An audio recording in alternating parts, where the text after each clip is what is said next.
Alright. Hello guys, it is I, the amazing gamer DJMC here.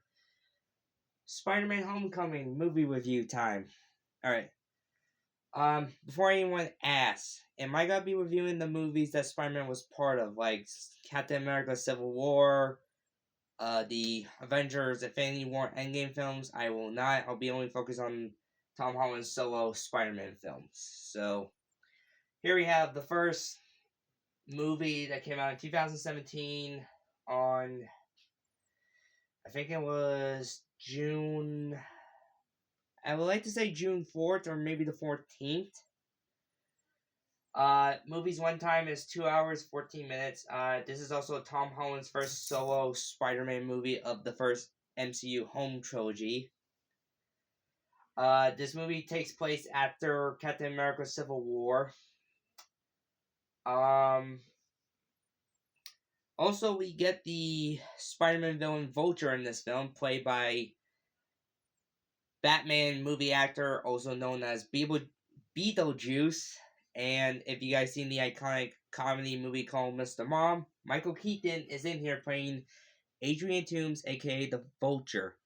Which the movie does a little like back and forth of past and present a little bit at the start. Like at the opening of this movie, we see Vulture or Adrian working at the bottom of Avengers Tower, like with construction people to pick up the aftermath after the 2012 Avengers fight with the Chitauri. And of course, Damage Control comes in and tells them, you guys can no longer do your jobs because this is not your basically your demonstration. Like, you can't do this. This is not your line of work or whatever. And of course, Adrian doesn't like that because he has a family to provide, but also his employees have family themselves they need to provide for.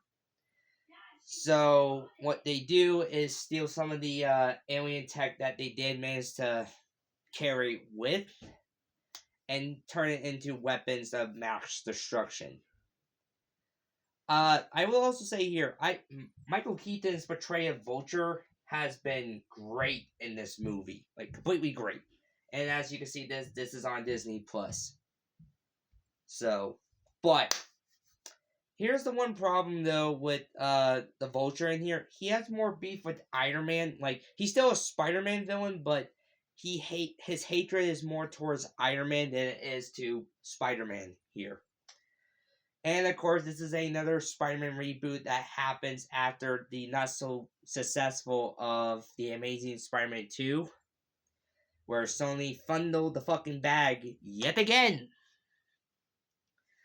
But yes, so when we get to Peter, we actually see he makes like a video diary of him traveling to where he had to meet with Iron Man and his team to take down Cap during the events of Civil War.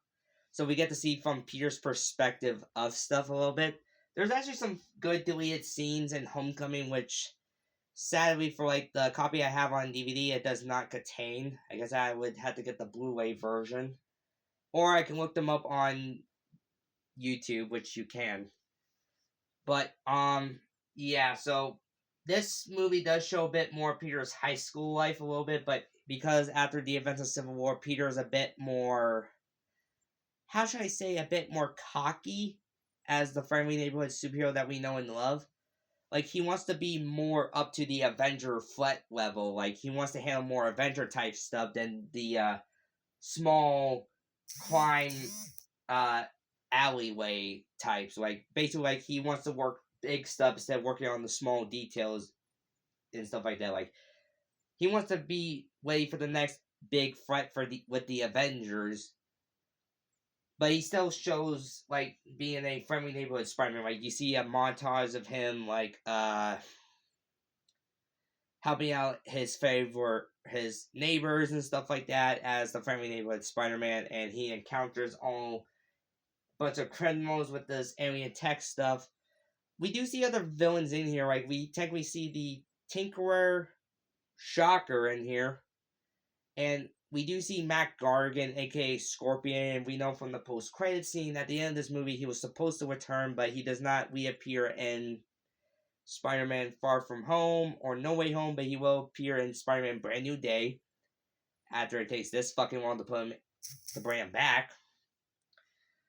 But also this movie shows Peter's best friend in high school is Ned Leeds, not Harry Osborn. They use different people for this. And Peter having a high school crush on Liz Allen, who in this movie's universe, or the MCU's universe, is actually the daughter of Adrian Toomes. That's right, Spider-Man has a crush on Vulture's daughter. Oh no! So, iconic shit like that. Also, Peter realizes the suit that Tony made for him is, it's basically like high tech and stuff. Like, he has a bit more different web shooter combinations. His suit has a built-in AI and stuff like that.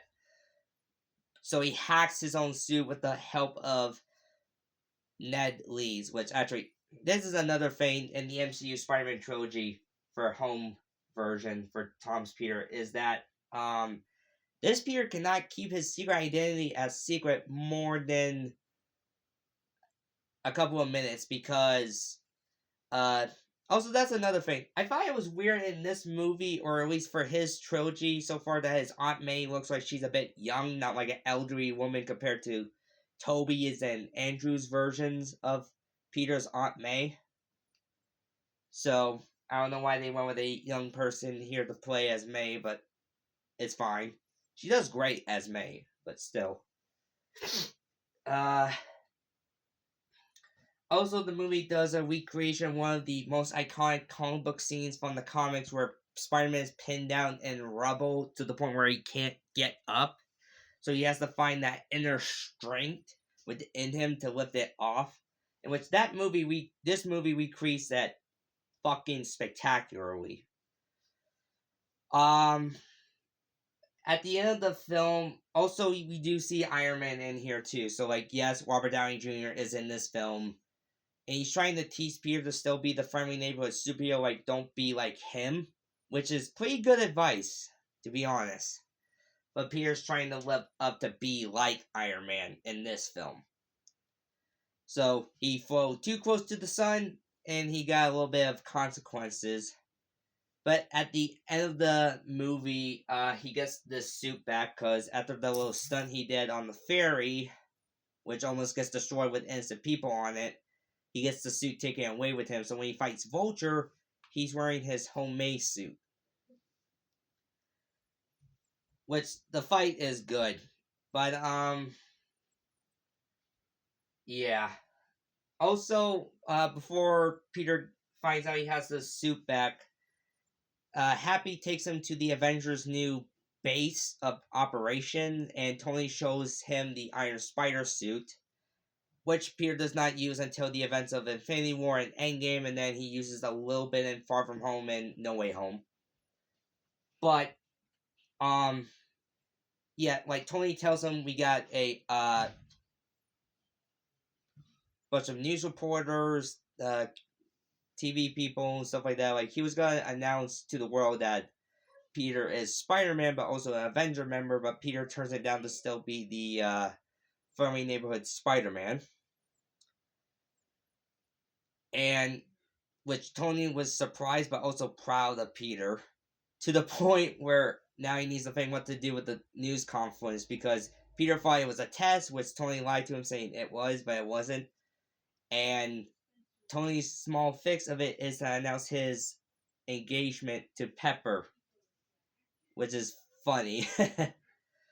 And the end of the movie, Peter wears the suit, he takes off the mask, but then right behind him is out of frame, but you see his Aunt May, and then it ends with her saying, "What the fuck?" Well, of course, it cuts out when it comes to the F word, which is a main thing, I should say, in most of the MCU Spider-Man home trilogies. Like, you see that also in Far From Home, but not in No Way Home. Now, how do I rate this movie? I will give it a 6.5 out of 10. It's not a bad Spider-Man movie, but I think it could have done better because I think Vulture should just have more hatred towards Spider-Man than Iron Man. Which we'll also talk about the hatred for Iron Man when we get to Far From Home, especially for Mysterio. But let me know in the comments what you guys think of Spider-Man Homecoming. Do you like it or do you dislike it? Up to you. How do you guys rate the movie is up to you as well. Anyway, oh, before I forget one more thing. There's also a nod to Miles's uncle is also in this movie, Jefferson Davis. Or nope, wait, that's his dad. Sorry, Aaron Davis. Sorry. Uh, being played by Donald Glover, if I'm saying that last name correctly, who actually is the voice of Miles Morales from the Ultimate Spider-Man cartoon series. So he plays Miles' uncle in the MCU. So the power exists. That means somewhere in the MCU, Miles Morales does exist in here. So, will we get to meet him? We'll have to wait until after Beyond the Spider-Verse. And also, what does the MCU have planned for Tom's Spider-Man after his new trilogy? Especially that we got the Brand New Day trailer coming out fucking tomorrow. But, yeah. Anyway, that's what I think of Spider-Man Homecoming. Hope you guys like this review, and I will catch you on the flip side. Stay tuned when I do Far From Home, No Way Home, the Spider-Verse films, and the short Spider-Verse within the Spider thing, and Friendly Neighborhood Spider-Man Season 1, and of course the Spider Noir series when we get that in May. Anyway, have a nice night.